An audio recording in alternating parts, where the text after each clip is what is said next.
Yo yo, what's up? Welcome back to my channel. Uh Back with another sick video. This video is about the atmosphere, the galaxy, anything that you can kind of fathom and imagine, and we're gonna bring it to reality. The fathom, like, just life and how it's created since the beginning of time, the Big Bang.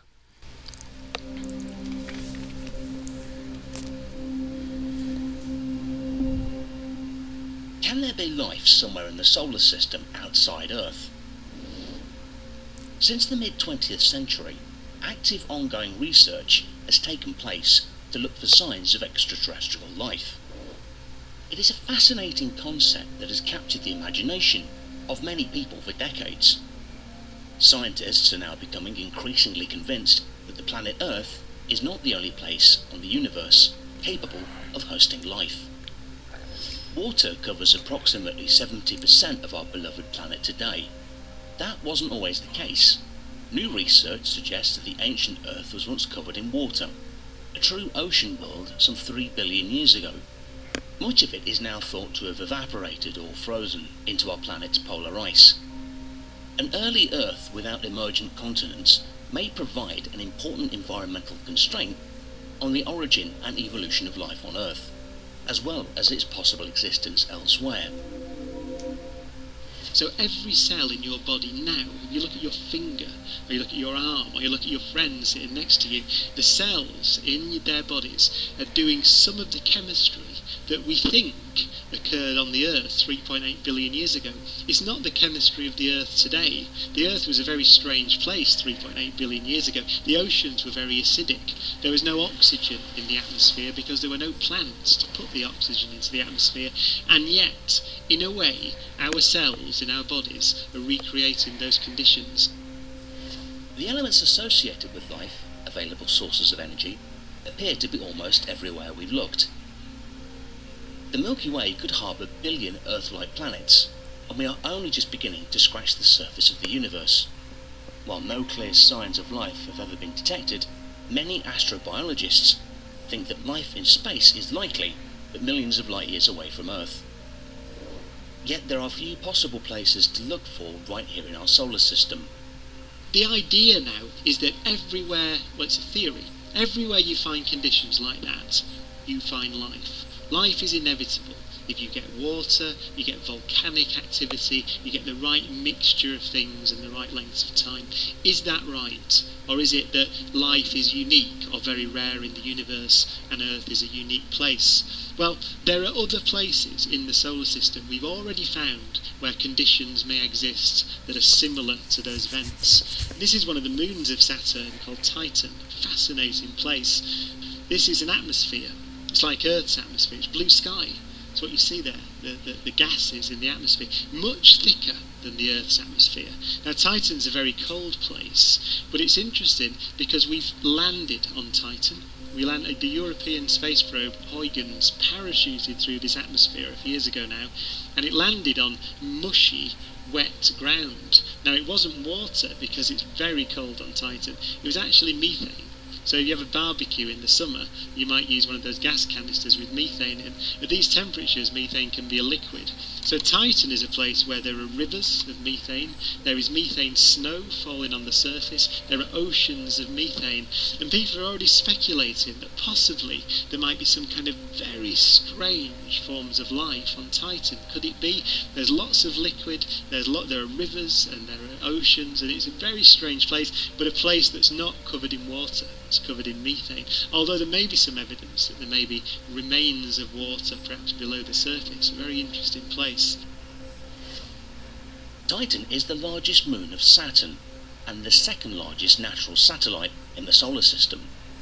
It is the only moon known to have a dense atmosphere, and the only moon or planet, other than Earth, on which clear evidence of stable bodies of surface liquid water has been found. Titan seems to contain a global ocean beneath its ice shell, and within this ocean, conditions are potentially suitable for microbial life. Laboratory simulations have led to the suggestion that enough organic material exists on Titan to start a chemical evolution analogous to what is thought to have started life on Earth. The analogy assumes the presence of liquid water for longer periods than is currently observable. Several hypotheses postulate that liquid water from an impact could be preserved under a frozen isolation layer. It has been speculated that life could exist in the lakes of liquid methane on Titan, just as organisms on Earth live in water. However, methane-based life forms are only hypothetical. Scientists have not yet detected this form of life anywhere. Enceladus, which is quite a small moon, but Cassini swept over the surface of Enceladus and took pictures. Look at these plumes rising up from the surface. Those are water. Those are jets of water spraying up from the surface of Enceladus, which tells us that there must be at least frozen water and pockets of liquid below the surface of Enceladus. Could this be a place where we find simple microbes? It might be too small, but it's interesting because there's water there. For decades, scientists didn't know why Enceladus was the brightest world in our solar system, or how it's related to Saturn's E-ring. Cassini found that both the fresh coating on the surface and icy material in the E-ring originate from vents connected to a global subsurface subwater ocean that might host hydrothermal vents. Planetary scientists now have Enceladus to consider as a possible habitat for life. Enceladus is also known for having geysers that shoot out on its surface and into space. These geysers are constantly bringing nutrients from the ocean to the surface where they can be studied. Could these be signs of life? That's interesting. This is a place where we are very certain there's a lot of water. This is a place that we're going to explore with a space mission again in the next 10, 15 or 20 years. There are plans to send a very dedicated mission to go and look at this moon. This is the moon of Jupiter, called Europa. This moon has got an icy crust. The ice is probably around 100 kilometres thick, but we know that below that ice there's an ocean of liquid water, and there's more water in the oceans of Europa than there is in all of the oceans of the Earth combined. And we think there may be hydrothermal vents below that ocean on Europa. So one of the great challenges, and this is perhaps for 30, 40 years in the future, how would you burrow through 100 kilometres of ice to get a submarine into the oceans of Europa to see what's down there? There may be living things in that ocean, we don't know. It's a challenge to you. No one's thought of a way of doing it, but everybody wants to go there because there's an ocean waiting to be explored. Jupiter's large icy moon Europa has the smoothest surface of any known solid object in the solar system. This led to the hypothesis that the water ocean exists beneath the surface, which could conceivably harbour extraterrestrial life. The energy provided by tidal heating from Jupiter's gravity gives rise to most of the geologic activity on Europa. Europa is far away out of the Goldilocks zone, but is kept warm by the gravitational stress that Jupiter brings. Could this deep ocean be a home to life? Nearer to home and nearer in time is the exploration of Mars. This is one of Mars's polar caps. They're ice caps. There's carbon dioxide ice in those caps. There's also water in those ice caps. So we know there's water ice on Mars. What I find fascinating about this is that we know there was water on Mars. We know there were oceans and rivers on Mars billions of years ago.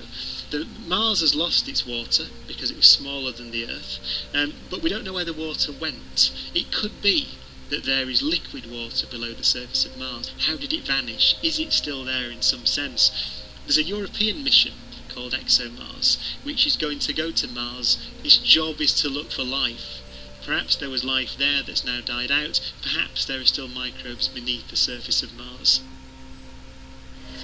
Mars too used to be more watery than it is today, and there might be enough frozen water at the Martian poles today to support life. More recently, the European Space Agency has uncovered significant amounts of water in Mars' Grand Canyon, the largest canyon in the solar system. Compared to Earth's Grand Canyon, it is 10 times longer and 5 times deeper. Scientists have made many claims that alien life could exist in our solar system, but so far none have been proven. So there you have it.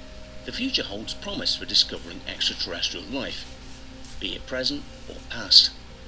If we eventually find some form of life at Europa, or Mars or Enceladus for that matter, even life that looks like microbes, it can be demonstrated that life formed independently in two places around the same star. Then it would be reasonable to suspect that life might be found throughout the universe once the necessary ingredients are present. What do you think? Tell us in the comments below.